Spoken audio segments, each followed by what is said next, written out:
100 peso Philippine banknote. And when this banknote was in circulation, some of our more liberal and critical friends petitioned the Central Bank of the Philippines to have the banknote changed because they did not want the flag of the United States on our money. So the big question was, why does a sovereign nation have the flag of a former colonizer on their money? And it just shows you how many people, Filipinos, do not actually know what their history is. Because the point here is that it is not the American flag that we are memorializing here. What is actually shown is July 4, 1946, and that is actually the American flag being lowered and the Philippine flag going up. So it depends how you see it. History is always point of view. History is how you make it. And that, I think, is what makes history interesting and relevant in every generation, because history is contested territory. Our textbooks like to tell us that certain things happened in a particular way, which is fine, but how we interpret those things and those events change from person to person and from generation to generation. So it's basically a battle of viewpoint. Whose viewpoint, what viewpoint, and who is dominant and who is not. Carmen Guerrero Nactil, essayist and former chair of the Manila Historical Commission, put it very nicely when she said that Philippine history is actually the Philippines being 300 years in a convent and 50 years in Hollywood. That's how she summed it up in one sentence, basically talking about almost 4 centuries of Spanish rule and half a century of Hollywood, which is America.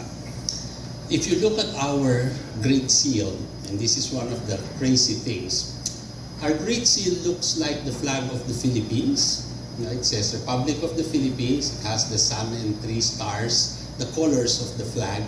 And there are 2 heraldic symbols there.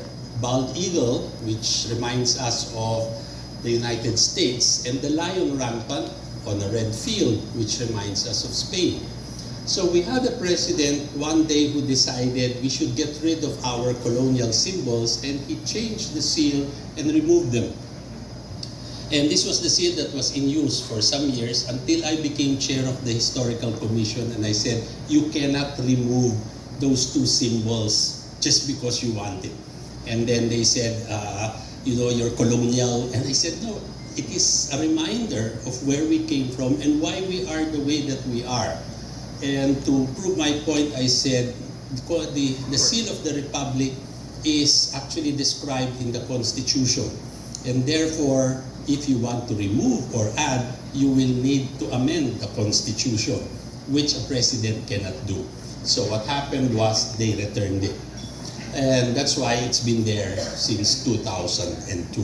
But it shows you how, people are reinterpreting the past for their uses and for their own good. So if we look at it, Philippine history is always divided according to colonial periods. So we had Spanish occupation from 1565 to 1898, and the Americans came in from 1898 to 1946. What people do not remember is that there were 2 short periods in between. We had the British occupation in 1762, and then we have a Japanese occupation during World War II. So these 2 things actually cut into the long periods of Spanish and American colonization. So the thing here is I want to show you the complicated story of the Philippines. And because we have very little time, I want to show this a bit through maps. I Googled today, this morning, where we are. And the Ilustrado restaurant is in this area. And one of the wonderful things about living in this century is that you have Waze and you have Google Earth, which is why my students cannot read a map, physical map anymore. My students cannot even read cursive anymore because they're used to text. But when they search for something, this is what comes up. I look for the place, it gives you the streets, And when I looked at it, you can even have a satellite view. It can even tell you where the traffic is, which is great. But you can actually zoom in. And so when you zoom in, you can actually even see the roof of this building where we are. And if you are really lost, you can have a street view, so it can show you 3D when you're standing outside where exactly you are. But Intramuros today, when we talk about Manila, Manila is not the Manila that we have today, this great sprawling metropolis. Manila was just the small area inside the walls, which is why it's called Intramuros, within the walls. Manila used to be just this area here, and we are somewhere here. If this was a drone shot taken in 2020, Manila has not changed in almost for 500 years.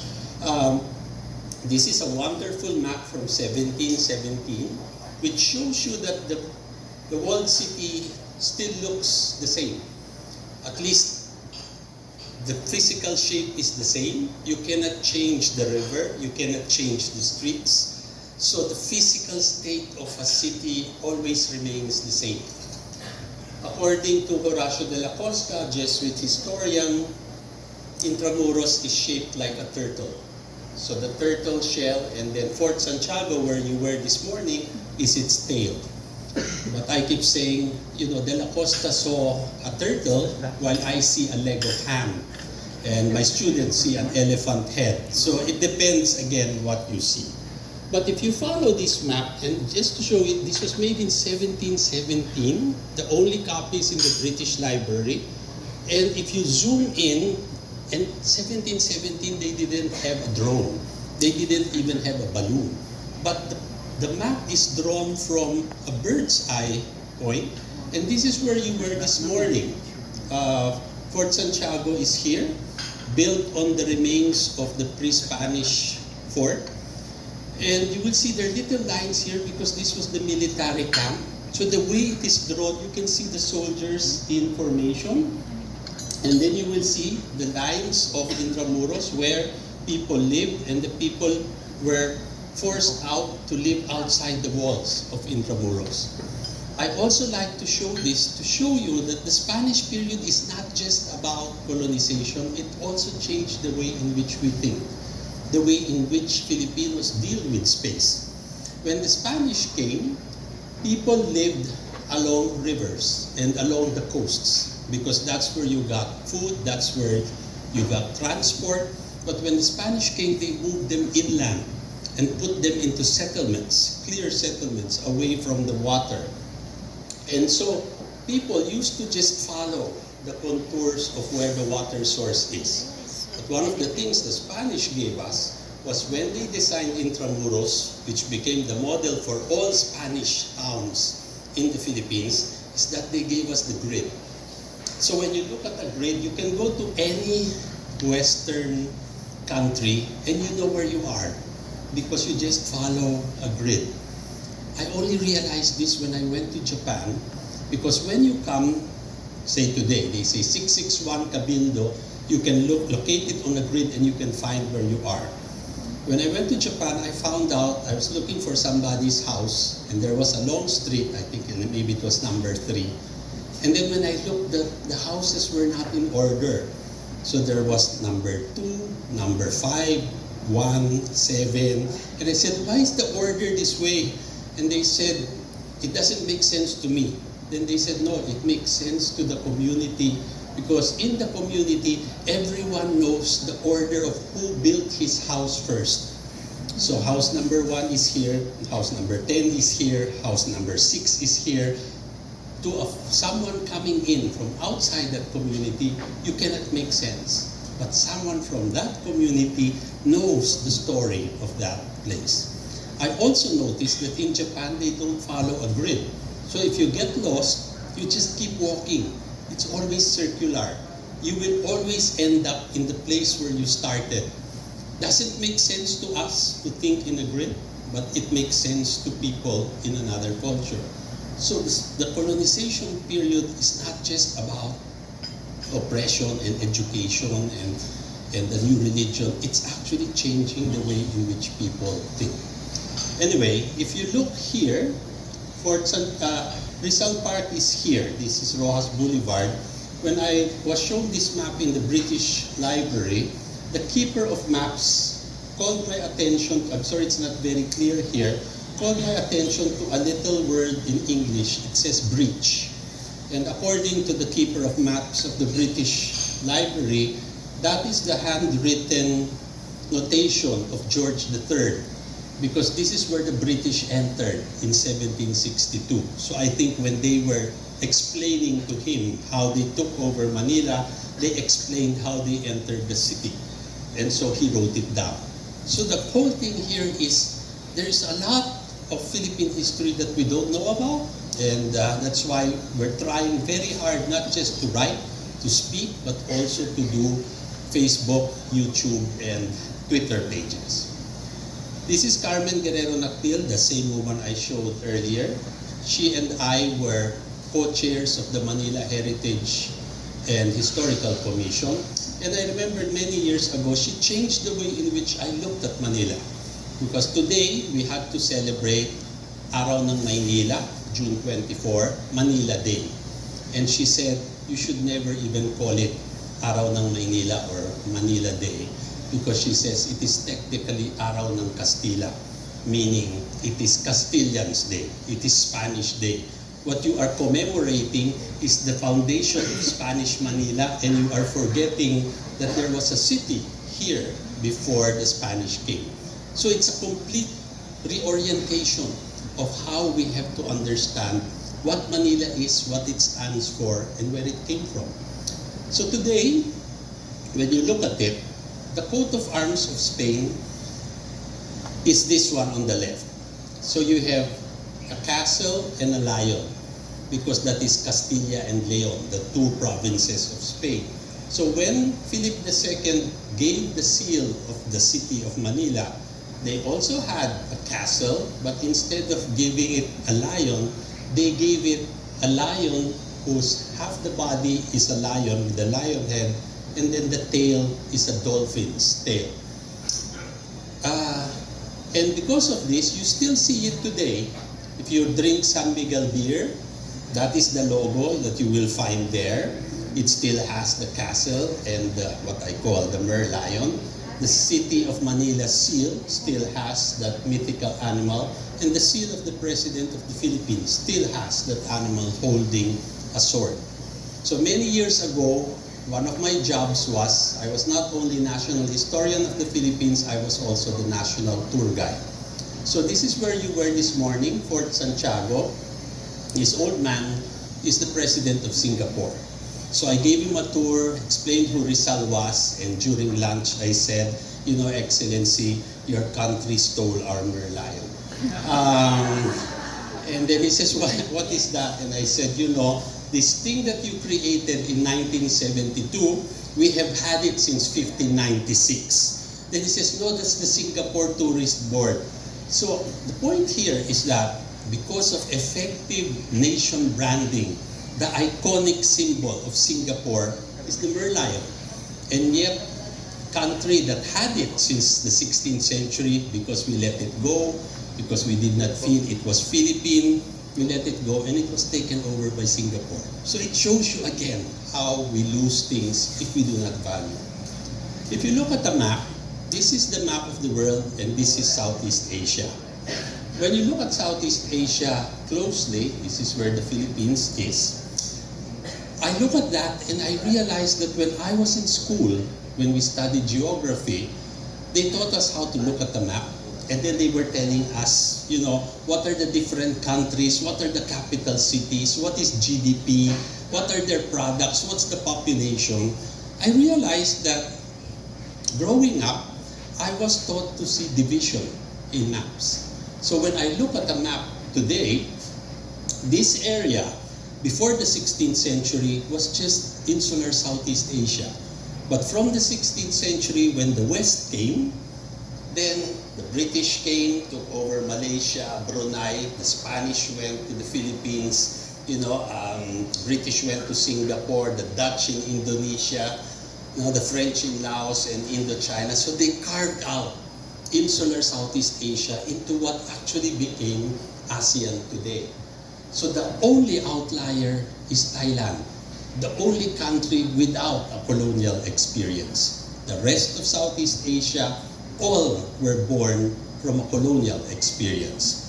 But then when I grew older, I realized that you don't really see separation in maps. You're supposed to see connections. And so when I look at, again, colonial Southeast Asia, that is where this thing becomes clear. How a place that used to be just insular Southeast Asia was carved off British, French, Spanish, Dutch, and Portuguese. And so when you look at it, again, we look at our countries, it is only Thailand that can actually claim that we're the only ones that don't have a colonial experience. But when I had finished college, and many, many years later as a professor, I realized that archaeology actually goes further than history, and it suggests connections. So when I went to Indonesia, I found out that in the 9th and 10th century, they were using little gold pellets for currency. And I realized that in the Philippines, we also have the same thing. Thailand has the same thing. They are gold. They're as big as corn kernels. And the only difference is what is stamped on them. In the Philippines, it's the pre-Spanish character for Ma, which people say is Mahi, Manila, or I think it was short for Emas, which is the Malay word for gold. But I saw they were using the same things even before the Spanish came to the Philippines. In the Field Museum in Chicago, there is a gold image. It's this big. A gold image of a Hindu goddess. And when you think of the Philippines, you always think they're Catholic. But it just shows you that before the Spanish came, there was a Hindu influence somewhere. In Mindanao, in the 80s, they were finding lots of gold pieces. You can see them in the Ayala Museum. And they have this. This is the Garuda figure which you have in Indonesia. In my province, Porac, Pampanga, which is what, an hour away from Manila, they excavated a Vietnamese 13th century pot. In Cebu, they found in the middle of Cebu, Metro Cebu, they found a 16th century Thai ceramic. So I was thinking, what were we before? This is not taught to most children, that you see that before the Spanish came, there was a thriving community. It wasn't big or great like India or China, but we were not barbarians when the Spanish came. There was something here before they came. And that's why we have to change the way in which we look at it. Whenever I go to Europe, I'm very, very particular, and I always look for Dutch still lifes, especially things from the 17th century, because you see, it has cheese, it has wine, but I'm very particular about the china that is there. And here you will see this plate is actually a Chinese plate made for export to the Dutch market. And things like that are to be found in the Philippines also. So even before the Spanish came and when the Spanish were there, Filipinos were still trading with China. And like this little blue and white bowl, which was found in Batangas, a town south of Manila, you find that bowl in a painting by Zurbarán, Spanish painter, the same type of bowl. So when you see this, we actually do not realize that anymore. How Manila used to be a center of trade in a time when the word global did not even exist at the time. So it's something that we have to unearth. And you see that in art, and you see that in culture. There are plates with monograms of the Dutch East India Company. Reason why I showed this was there was an auction house a few months ago. I went to the preview and then somebody showed me a little Chinese cover box and said, do you know what this symbol is? And when I looked, it was the symbol of the Dutch East India Company. And it sold for something like 500 pesos, so that's less than $10 for a Ming period piece. which had connections with the Dutch. So again, these things are things that we don't know about. So I always tell my students that the magic of history actually lies in its connections. It is connecting one thing with another and finding new insight and something relevant for our times from the past. So let's go back. In 1994, during the Miss Universe pageant, the Philippine contestant was asked, how many islands are there in the Philippines? And she didn't know the answer. So to stall for time, she was asked, how many islands are there in the Philippines? And she quickly blurted out, what do you mean, high tide or low tide? And it gave her a split second to think. And when the question was asked again, she gave the number. And the number was 7,107 high tide, 7,108 low tide. And this was what I was taught when I was a boy, that the Philippines is 7,107 islands. So it used to be in the website of the Department of Tourism, 7,107. And nobody asked, what is the source of 7,107? I'd like to think this was the figure used in the first Marcos administration because Ferdinand Marcos was superstitious about the number 7. So everything had to have a 7 in them. And this has 2 sevens, so it makes it even more auspicious. But just to show you how nobody actually questions the primary source, I called the National Mapping Agency and I asked them on their website, what is the source of 7,107? And of course, they did not reply. So I waited a week, and after a week, I wrote in my newspaper column, I left a query in the website of the National Mapping Agency. They did not reply. So they were forced to reply. And they said, no, we have a source. I said, okay, what is the source? How do I know what the islands are? And then they gave me the stupid answer again. Do you mean high tide or low tide? And I said, okay, then give me the 2 numbers. Give me a high tide number and a low tide number. They were stalling because they did not have a source. And so I looked up old Philippine geographies. 1902, the number was 3,141. And I don't know where they got that. And when I looked it up, I was so surprised that this book was in use from 1918 to about 1960. They only changed the cover, but inside, the material was 1918, which shows you why Filipinos were miseducated in terms of their geography because they were using an outmoded book.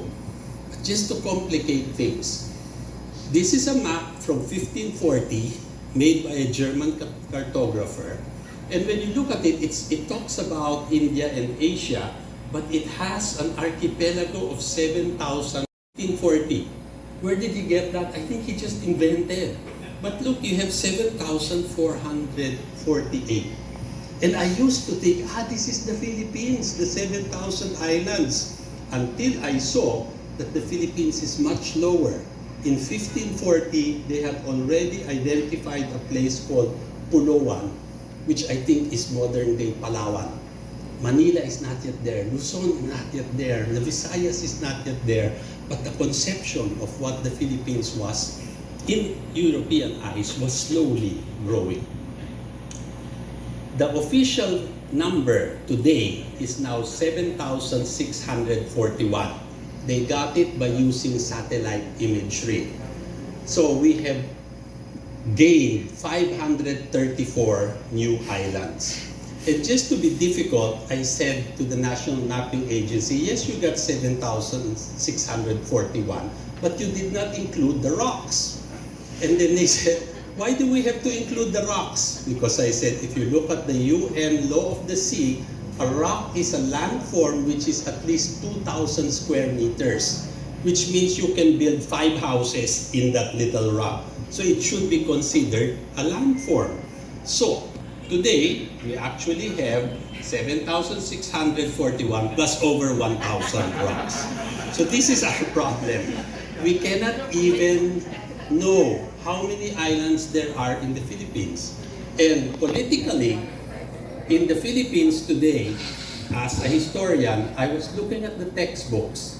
As you know, the Philippines has a dispute with China over particular territories. And those territories are not in the maps that grade school children use. And I asked them, why is it this way? And they said, because China might get mad.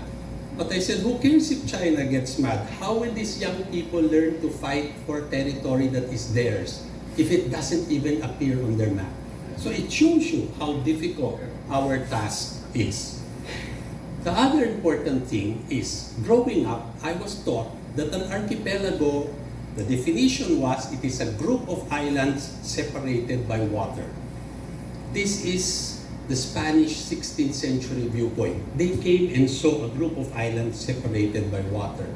But if you talk to the Filipinos in the contact period, the Filipinos they met, the Filipinos would say that an archipelago is a group of islands connected by water. Water was not a separation. So when the Spanish came, they built roads and bridges because they thought in another way they had to bring the wheel.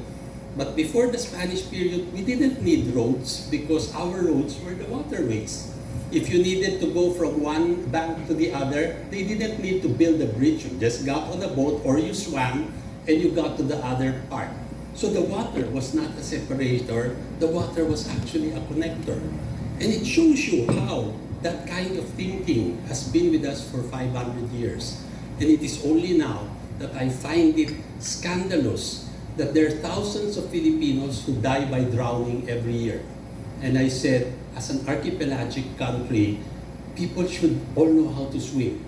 But they don't, because we have become landlocked. So the whole point here is, you see these things in maps, you see these things in history, and just to do it quickly, what were the legacies of the Spanish period? Number one is the name of the Philippines. We're named after a 16th century eccentric Spanish king. Nobody cared to get the name of the islands before they arrived. The Spanish should have asked, what do you call this place? So it's gone, it's lost to history. The other thing is that the Philippines did not become the Philippines when the Spanish came. It is the Spanish who defined what the archipelago was, what the nation became. So the Spanish determined the islands and made them one geographic unit, one political unit. And that is where the modern Philippines comes from. The more important thing is that they not only brought the sword, they brought the cross. And that is what changes and what makes the Spanish colonization different from all the other European things. So, just to summarize, we must remember that the Philippines was born from a colonial experience.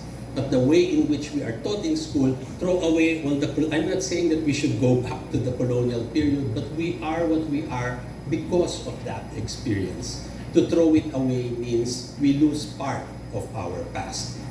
So in 2020, because it was the 500th year of Magellan, the Pope had Mass in the Vatican, and you can see this is from the EWTN thing. So the Holy Mass either celebrated 500 years of Christianity or it commemorated 500 years. So you could see even the church was divided. Do we celebrate the coming of Christianity, which also brought in the colonial period? Or do we commemorate, meaning we remember, but we don't celebrate? So there are two different things. To look at it, it's best to look at it through visuals. There was a book called The Conquest of the Philippine Islands, 1698, and you can see two groups of figures here. On the top, you have the name of Jesus and the divine race blessing the colonial experiment. On the left, you have Saint Augustine, the first religious order that came. That's why we have the church close by. And then on the right, you have Philip II.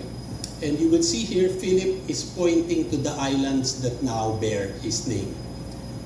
In the back, you will see a friar with an astrolabe, that is Andres de Urdaneta, the pilot of the Legazpi expedition.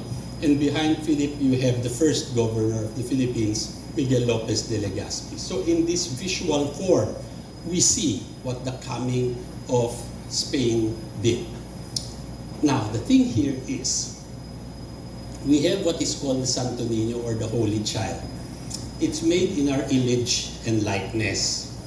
This is considered the oldest Christian image in the Philippines because it is believed to be the thing that Magellan gave to the people of Cebu in 1521. By looking at him in different phases, in the early 1900s, the Santo Niño was black. In 1970, they gave him glutathione, they made him white. And then today, he is brown. So depending on what time you are looking at, he changed over time because that is what Filipinos wanted to see. When I looked at the earliest things, we were told that when the Spanish came back after Magellan's death, 40 years after, they found the Santo Niño in a house being venerated by natives. And the natives said that he was the god of water. So this image of the Holy Child, when the Filipinos wanted water, they brought it to the beach and they dunked him until the rain came. So they didn't pray, they made sure he was wet. And they submerged the image until it became wet. So the point here is, again, the Santo Niño is a Christian Western image, but we have made him into our own. You're going to Binondo, I hope you will find a vendor who sells this. We made this wonderful little brass thing. I give this to departing diplomats. It's the Santo Niño with an erect penis. It's supposed to be fertility, good luck, etc. And it scandalizes many people because why would the Santo Niño have an erect penis?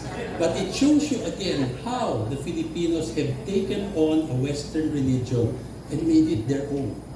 So, in January, we have a giant Santo Niño fiesta. Last week of January, and people bring their images. And this is where you see where the Santo Niño becomes Filipino. You have a Santo Niño wearing a barong Tagalog, and then it also goes in terms of profession. So you have a medic, which was good during the pandemic, no? He has alcohol. We have a policeman, Santo Niño. We have security guards and the National Bureau of Investigation. We even have a Santo Niño cigarette vendor. You know, the strangest thing is this one. We have a Santo Niño Santa. So he's wearing Santa outfits. But my favorite is this one. We have a Santo Niño of Jollibee. So he endorses burgers. You know? So when you look at it, it sounds funny, it looks funny, but actually this is it. The Santo Niño has been indigenized. The foreign has been made local. And I always tell my students that whenever we're talking of decolonization, we're always talking about revolutionary movements, military wars. But we should actually see that in the Santo Niño, in Philippine English, in Philippine spaghetti, you actually see the foreign made local. And for me, this is actually patterns of resistance, patterns of accommodation. It is another way of looking at how people dealt with the colonial experience. So this is the Santo Niño when he comes from Cebu. Philippine Airlines gives him a business class seat by his own. But it shows you again how this thing has become our own. So we have a national artist for film who termed that, instead of calling it indigenous, he calls it Indio, genius. Indio meaning the word that the Spanish used to describe native Filipinos. So we are Indio, but we are also geniuses. So the Spanish occupation created Filipinas as one geographic unit. If you look at maps of Spanish maps of the Philippines, the Islas Filipinas we know as this part here.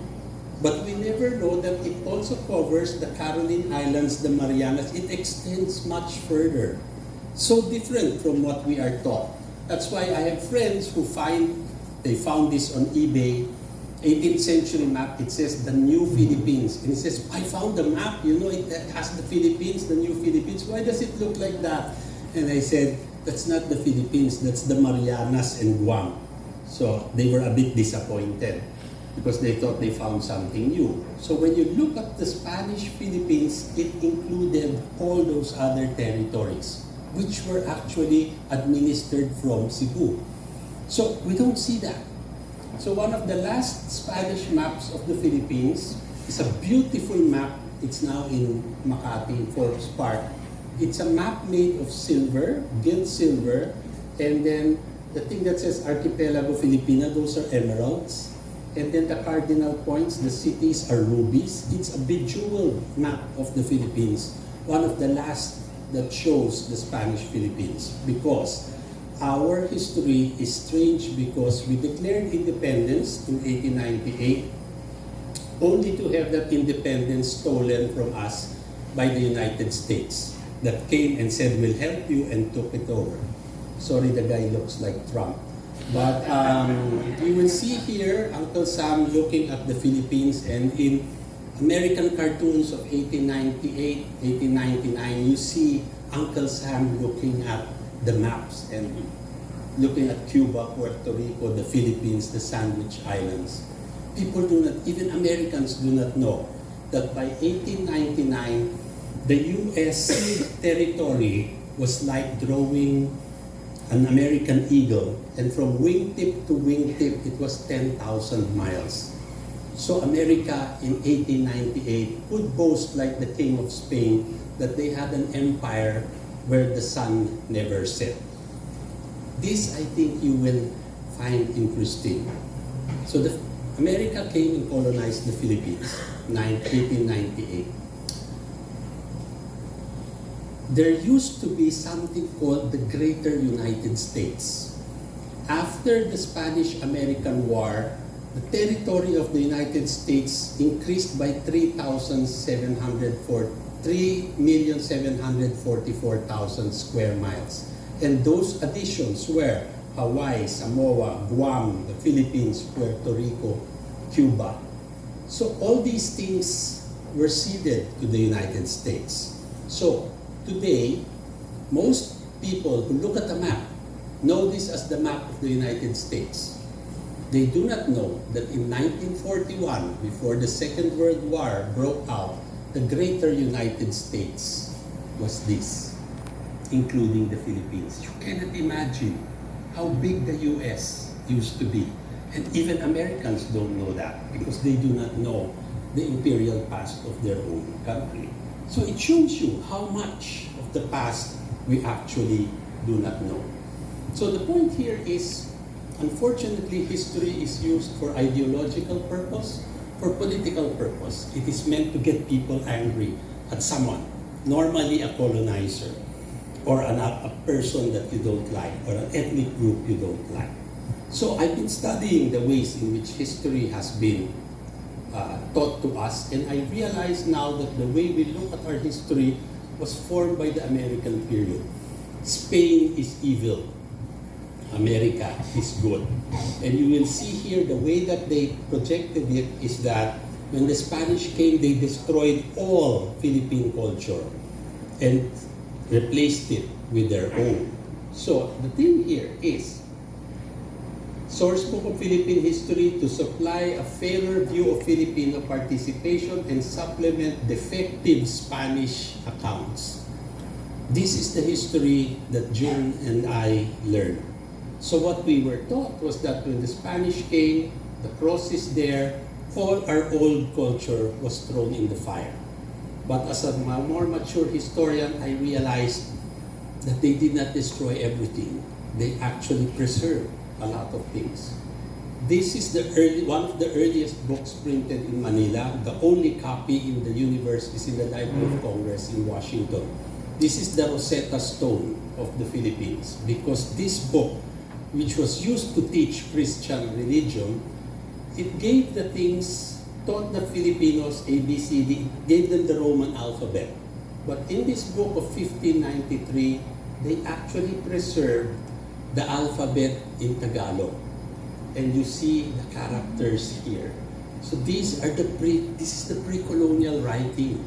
And the reason we're able to read it is because some friar decided to publish this book in 1593. And when you look at it, Babe Bibo Bu Kake Kiko Ku.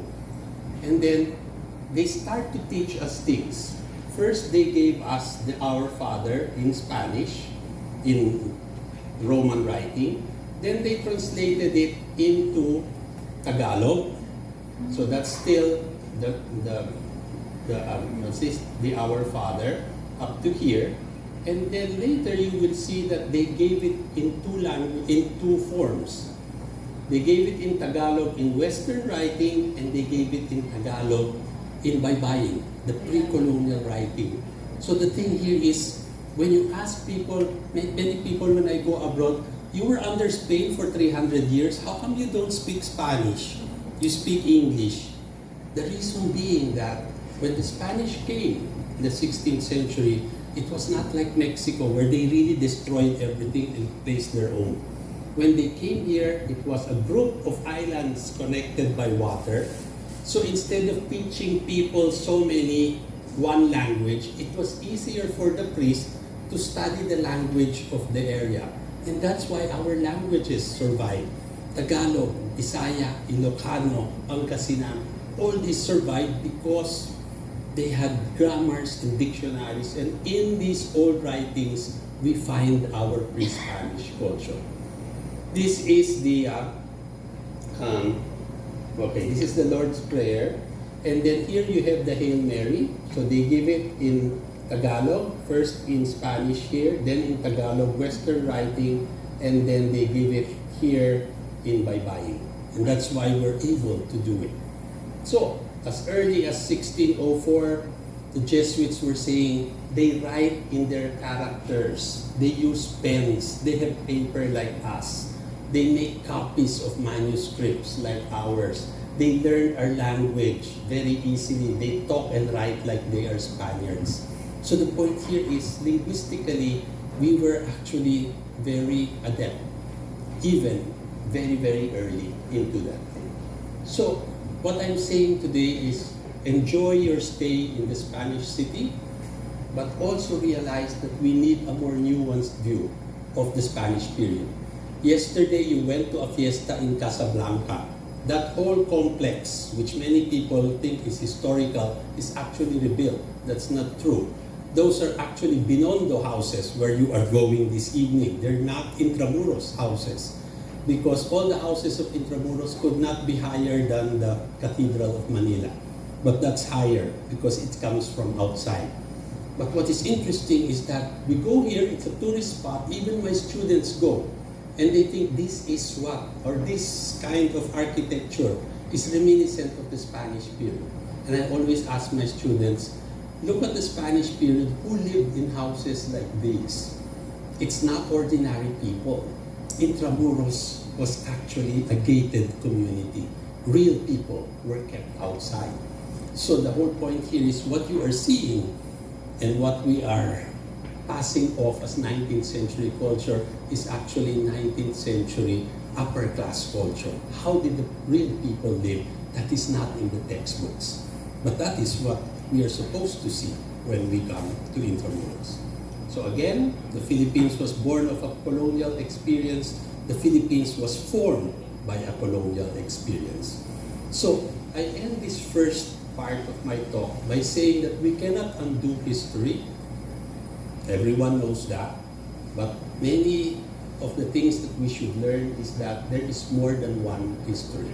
And so I always tell my students, there is not one Philippine history, there are many Philippine histories. And the sooner we learn that, the better it will be for all of us. History can imprison us, and that's normally what it does, or history can actually liberate us from the past. And liberating ourselves from the past is what I think is most important. And how do you do that? It's by memory. How do we remember? What do we remember? What should we remember? And more importantly, because we think history is always about remembering, what I always like to let people know is what do we forget? History is also about forgetting. What do we forget and why? So it's like the control of your TV. You can either have a trash, you can rewind, fast forward, or trash. And therefore we see here today, and ending my second part of my talk, will be about Jose Rizal. And this is one of the wonderful things about AI. You can actually make him move. It's very frightening. You just put any picture and they will move. So I said, I don't want to see my grandmother moving, but if it's a hero, you don't mind. But what Rizal actually said was, you must enter the future carrying a memory of the past. You do not forget, but you move forward. And that is what we will go into today. You saw this statue yesterday, or when you arrived. This is Rizal Monument. It's not just a monument, it's actually buried inside. So people don't realize when they have their pictures taken, it's actually a tomb. So you have your picture taken there, he's buried there. Every year we have Independence Day here, President lays a wreath. When I was a boy, my father took me here and we looked at the statue and he says, Rizal is wearing a heavy winter overcoat. And the question that changed my life was, my father asked me, why is he wearing a heavy winter overcoat in the tropics? And I think my father was just being silly. But it is a question that has bugged me for many, many years. And now my answer is, why is Rizal wearing a heavy winter coat? Because the monument was made in Switzerland. So if you will look there, you'll see these are the Alps. It was cold where he came from, and he couldn't remove it when he got to the Philippines. But just to show you how crazy I am as a historian, one day I found out that they were cleaning the monument, so I requested permission to go up. So I went all the way up the monument, had my picture taken, studied it, and looked at it from up close. The big question is, why is he wearing a heavy winter coat? Did he actually wear Philippine clothes? We don't know. We have no picture of him wearing Philippine clothes. But he is like a Barbie doll. Our posts, Philippine Post, gave him a barong.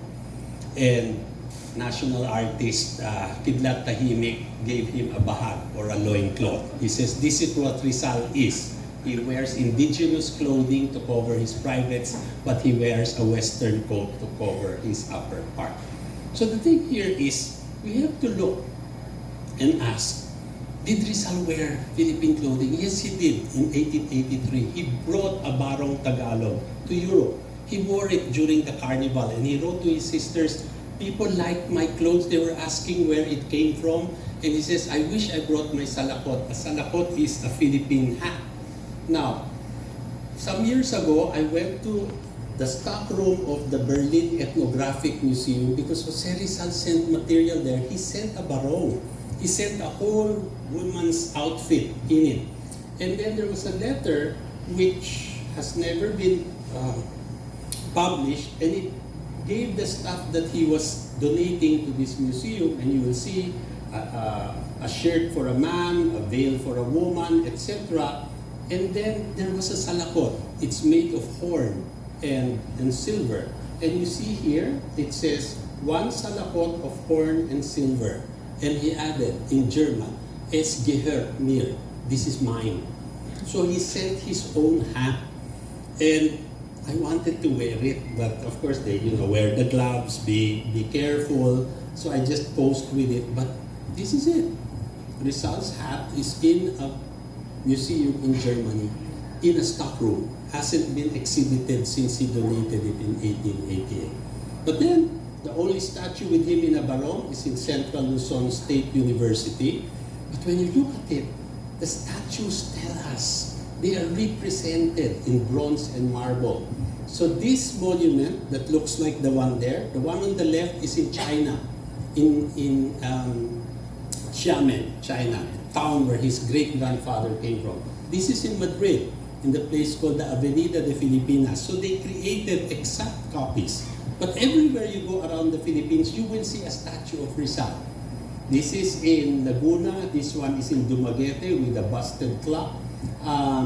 They're fossilized in bronze and marble. So look at that one. Looks like an ice cream cone. This one, it looks like a wedding cake. But I told them, my students said, if it's a wedding cake, where is the wife? So I said, why is he wearing white? And they say, because he's a doctor, so it's a lab coat.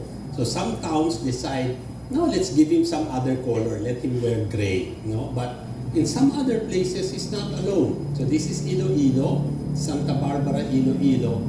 Tourism officer, I said, who is this? And then they said, that's Rizal and his friends. I said, who the hell are the friends? And they didn't know. So I had to identify. One was Marcelo del Pilar, one was Graciano Lopez Haina, one was Regidor, the other one, I don't know who. But I mean, they're the friends. But just to show you also, the most amazing monument of Rizal is in Catbalogan, Samar. It looks like this. So, there are three naked men carrying the novels of Rizal, Noli, Fili, and Rizal. And I was so scandalized by this. And I posted it on Facebook, and someone from Samar said, you know, don't laugh at us. Those three men actually symbolize the three islands of the Philippines. One is Luzon, one is Visayas, one is Mindanao. Ay, right. It looked homoerotic to me. And they said, it doesn't look like that anymore, we whitewashed it. So if it's all white, it doesn't matter, but if it's flesh color, it becomes difficult. So the point here again is, why does Rizal wear a heavy winter coat in the tropics? That became the source for the title of my book, Rizal Without the Overcoat. And that's what you saw when you went to Fort Santiago today. Rizal is everywhere in Philippine life. He's on the 1 peso coin, not because he's worth less than other heroes, but it is the basic unit of currency. Any town, province, city in the Philippines has a Rizal Avenue. We have a Rizal Memorial Stadium. We used to have a Rizal Theater, the most modern theater in the 60s. So we see Rizal in everyday life. Before the war, there were Rizal cigarettes all over. To light your cigarettes, we used to have Rizal matches, but now nobody uses matches anymore. San Miguel Beer used to have a Cerveza Rizal, which was discontinued, and I don't know why. So if you build a house, you have Rizal Cement. And if you need money to build your house, you go to the Rizal Commercial and Banking Corporation. And therefore, we have Rizal from womb to tomb. You can be born in a Rizal hospital, and when you die, they will put you in Rizal funeral homes. And this is particularly interesting because their motto is, it is the place where people are dying to go. Not very funny, but anyway, Rizal is everywhere, but he is nowhere. So most Filipinos know about him, but they don't know what he means. Why are heroes always old, male, and dead? So why we always talk about heroes in the past tense? It's like heroes do not exist anymore. Do heroes still exist today? I think we do. And in Filipinos, we see them in people who do things abroad and bring honor to the country. Olympic medalists, a boxer, a singer, someone who does well abroad gives pride to the Filipinos back home. And I think that is what heroes are like today. They come in a different shape and form.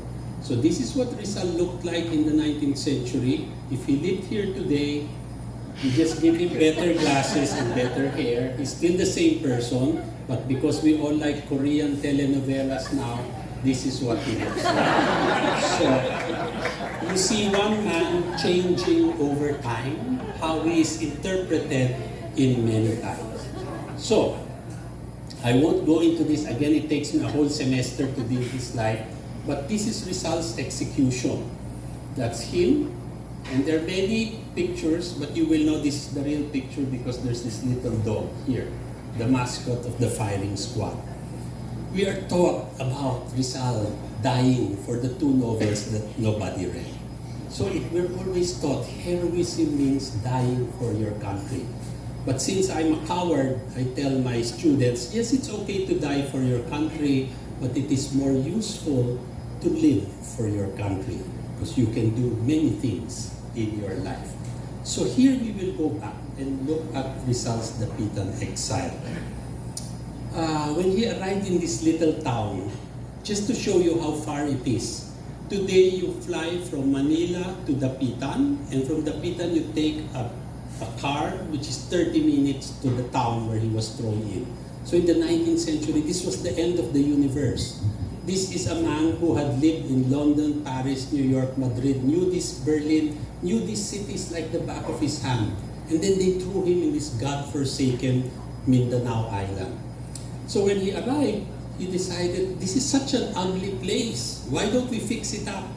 So he decided to plant these trees. These acacia trees were planted by Rizal. So during the American period, they got cuttings from these trees, and any American period public school had an acacia tree, because the children who go in should look at the tree and say, this is the tree that Rizal planted in the Dapitan. But nobody knows, only me. And in 2011, the 150th anniversary of Rizal's birth, I asked the Dapitan, can you give me 150 cuttings and I'll plant it in the Jesuit University, Ateneo, where we are from. All the saplings died. No? So I think didn't want to be born there. But anyway, this is the town, and of course we have Rizal Monument there. When you go to the church, you will see this bit of landscaping. Most people didn't realize that Rizal actually did this. When you go up to the top of the church and you look down, this is the map of Mindanao. So he was either so bored that he decided, I'll do a relief map. He wanted to do a whole map of the Philippines, but he only finished Mindanao. So he kept starting many things and couldn't finish a lot of things. He did a Spanish-Tagalog dictionary, only got to letter G. He did an English-Tagalog dictionary, he began and ended with letter A. And just to show you what letter A is like, that's what it looks like. And then it shows you this, abandon, pagpabaya, pag-iwan. I abandon my house, pinababayaan ko ang aking bahay. So he started many things but didn't get to do. He was a Western-trained doctor, eye doctor, and the governor of Dapitan was a homeopathic doctor, so they did not agree. But what was interesting about him was that he was not close to it. He did studies on Philippine medicine. And many of his patients would come and he would ask, what's wrong with you? Oh, I have a stomach ache. Why did you have a stomach ache? I was bewitched by my neighbor. So he wrote the first psychological essay in the Philippines. He interviewed the people, he interviewed the witches, and then he drew. That's why he's the father of Philippine comics. He did these 4 things talking about how the witches will cure. This one is a little girl who's delivering a baby. The mother says, ay inang mamamatay ako. I'm going to die, mother. And then the little girl says, don't be scared. I'm a child, but I know how to deliver a baby. Then it's all these things about how people get sick. And he discovered that in the Visayas, there's no such thing as witchcraft. He discovered that the witches give a little dose of poison. And the cure, of course, is the antidote to the poison, if you know what it is. And then he started to talk to people to find out medicinal properties of common plants in the backyard. So he was saying, this plant is good for this plant is good for that. They wrote it down, but of course, Big Pharma did not like it. So today we still buy from a pharmacy, when in Rizal's time and up to the early 20th century, Rizal's classmates were saying common ailments can be solved by plants that grow outside people's homes. But again, we have shifted the way in which we think about it. He was bored, so he kept sending things to Europe. Butterflies, moth, reptiles. He drew different types of fish. And I went to the museum in Dresden. And I said, where are these? And they said, this is the ethnographic section. You have to go to the natural science section. And there they have a winged lizard, a frog, and a bug whose scientific name actually carries his name, because it was not identified until Rizal's time. Then when I went there, this was the ethnographic section. They showed us Rizal's stuff in Dresden. And it says even there, Dr. Rizal, 1895, Dapitan. when he was one of his patients came, and because it was socialized medicine, if you could pay, he would charge you high. If you cannot pay, you can pay what you can. If you cannot pay in cash, you can pay in kind. So he would take chicken, eggs, vegetable, and one day somebody paid him with stone. And he asked, what the hell is this? And then the guy said, these are lightning teeth. And he says, what are lightning teeth? And the patient said, when lightning hits the ground, it will bite into the earth, and when it retreats to the sky, its teeth are left, and this is lightning teeth. And Rizal looked at it and said, you idiot, that's not lightning teeth. These are Stone Age tools of our ancestors. Where did you find them? So he even drew a map. So I follow this map. I've been to the Pitan 8 times. I cannot find where the hell it is. But he dug here, and he found gold jewelry, he found more lightning teeth, he found pottery, and because of this, Rizal is considered the father of Philippine archaeology. He discovered also that people started to drain marshes to build a dam.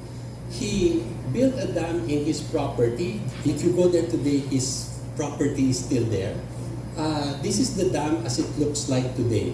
When I visited many years ago, I walked and I was looking at the sides, and then I asked for a brush, and then I cleaned it, because this place here, when I cleaned it, it looked like that when I took the pictures.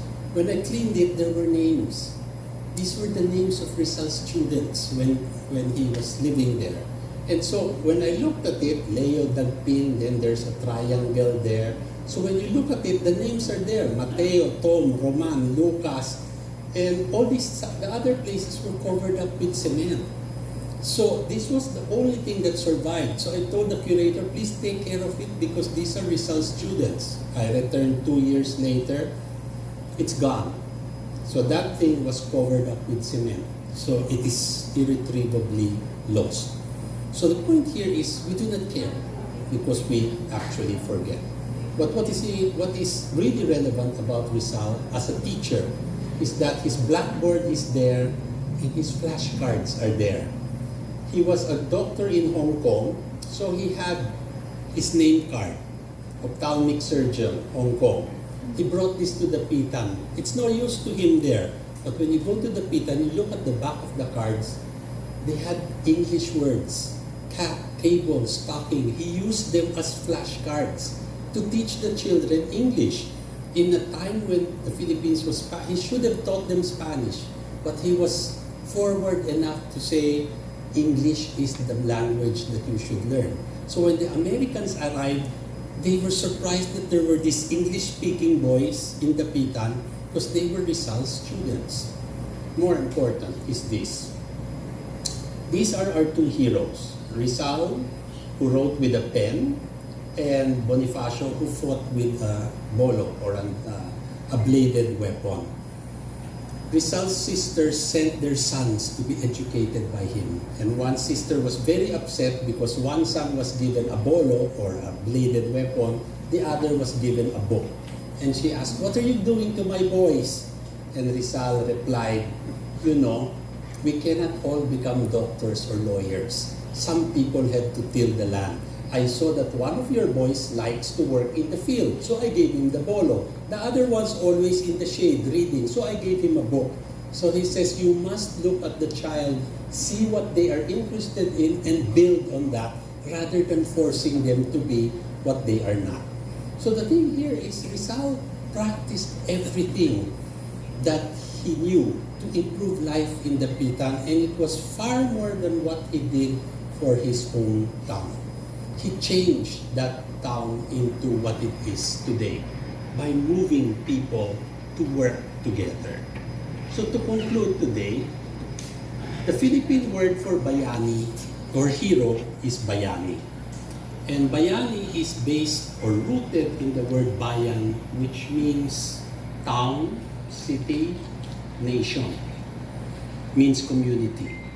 When I looked at old Spanish dictionaries, I found that bayan had so many meanings. It meant a town, it meant to live in a town, it meant the space from here to the sky, it meant time. No, malalim na bayan is midday. It meant weather. Bayan also meant weather. So looking at the dictionaries gives us a deeper look into what the words we say today are. So bayan is nation, community, town. Bayani means hero. When you look at the word bayani in the old dictionary of 1754, a bayani is somebody who's brave, energetic, spirited, zestful. But what people do not see, and I think is relevant, is that bayani has a second meaning. And bayani meant common endeavor. Bayani meant something else. It was somebody who volunteers or offers free service towards a common good. And that is what a real hero does.